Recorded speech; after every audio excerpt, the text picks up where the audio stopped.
I installed it a few years ago on the BMW 335, and I'm gonna show you what I did with it. Basically,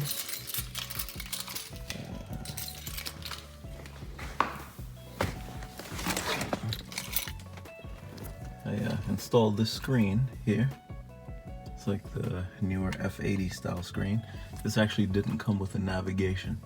So I found this unit right here, which is an Android unit, and I basically had to cut open the dash to get this to fit in. Run all the wires down through here, connect to the radio harness, and I installed this little iDrive remote. Wasn't here before. 335, there's basically a pocket here. So I removed the pocket and put this in. This basically works with that unit. I had to cut the dash and everything.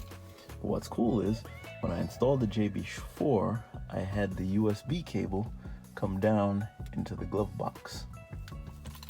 So I connected that USB cable to the USB that goes to this screen.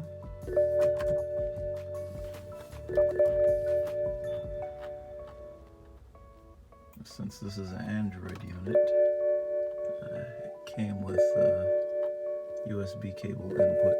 Come on, car, be quiet.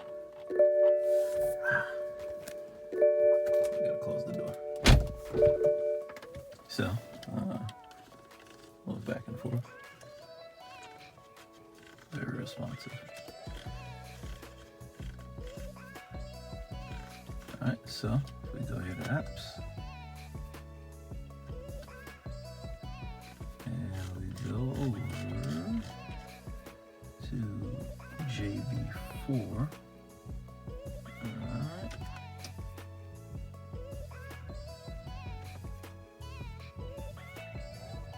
And that opens up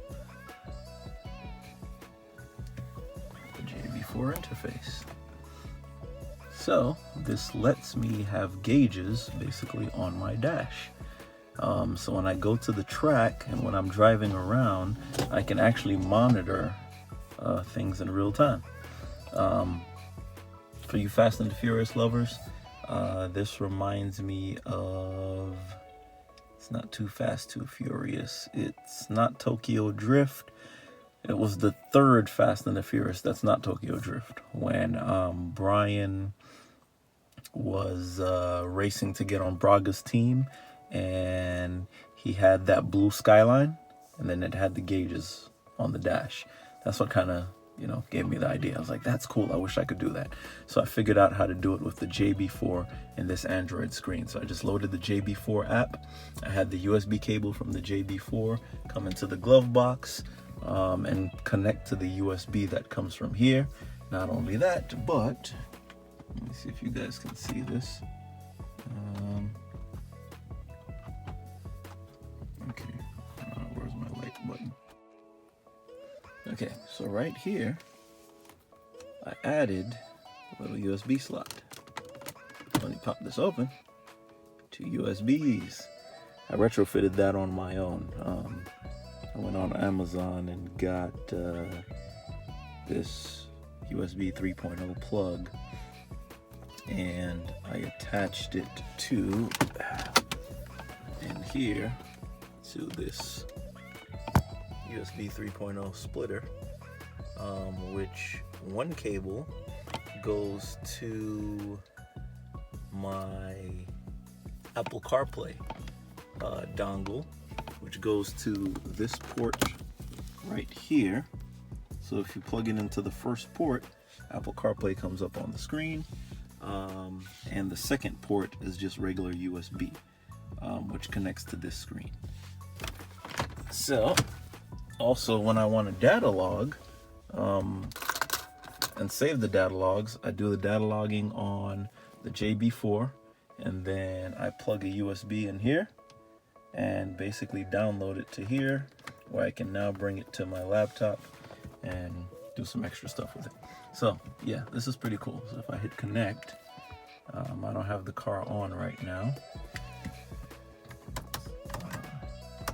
Auxiliary power on. Okay.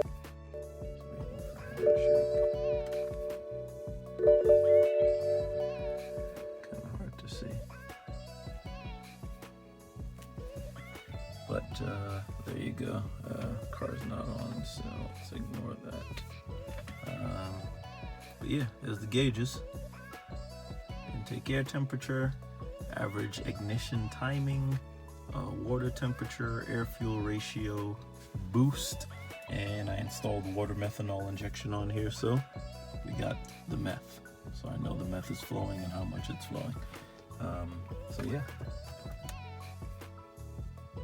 So now, fast forward to the Alfa Romeo.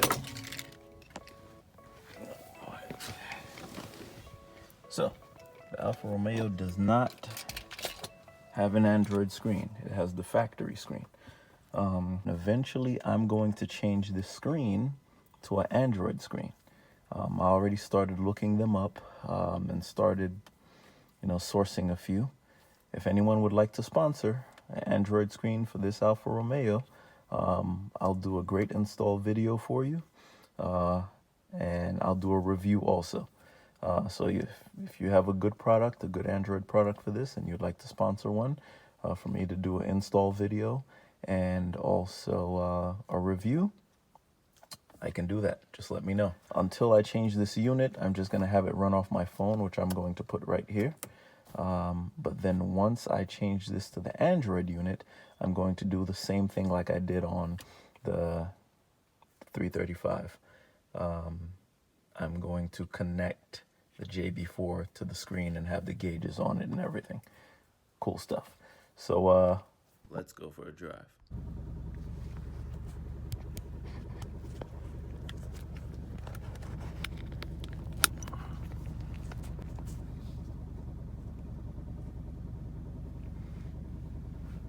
Alright, so first off, I need some gas. So let's go get some gas.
Alright, so I'm about to drive over to my designated location so I could get some data for you guys. I'm going to be doing 3 0 to 60 runs on map 0, map 1, and map 2. Alright, after the runs, I'll let you know how much power over stock each is pushing. And also, I'll be doing this on dynamic mode, not race mode, because I need some of the traction, the extra torque that the JB4 is pushing through. It might make me lose a lot of traction, so I'm doing this on dynamic and not race because I'm not on the prep track.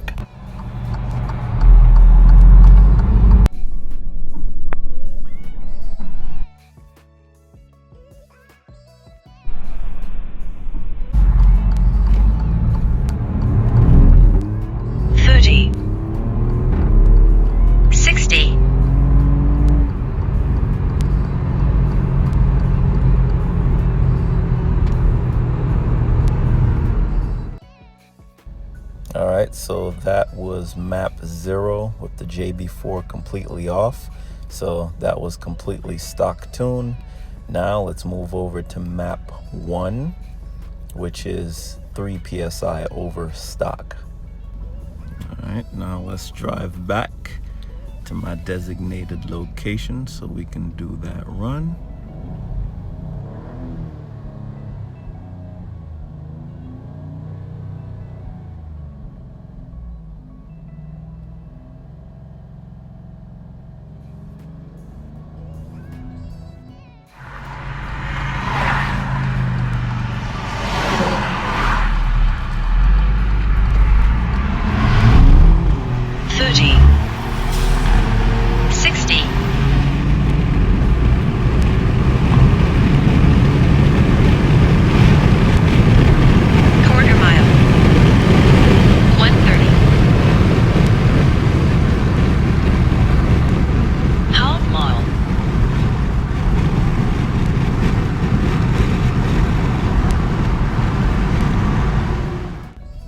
Man, I'm having trouble gaining traction. My tires are spinning like crazy. So let's go over to map 2 now. This is going to be 4 psi over stock. So it's adding 4 pounds of boost to what it comes to stock. So I'm assuming I'm gonna have even more traction issues with this. So let's see. Yeah, the tire spin is crazy. Yeah, I can't hook enough to get a decent run. I'll do this again when I'm on the track. Just for right now, this is what I got to work with the COVID-19 going on.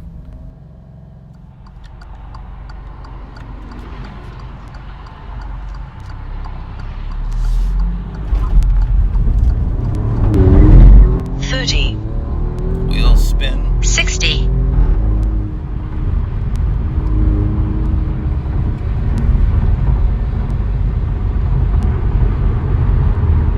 Quarter mile.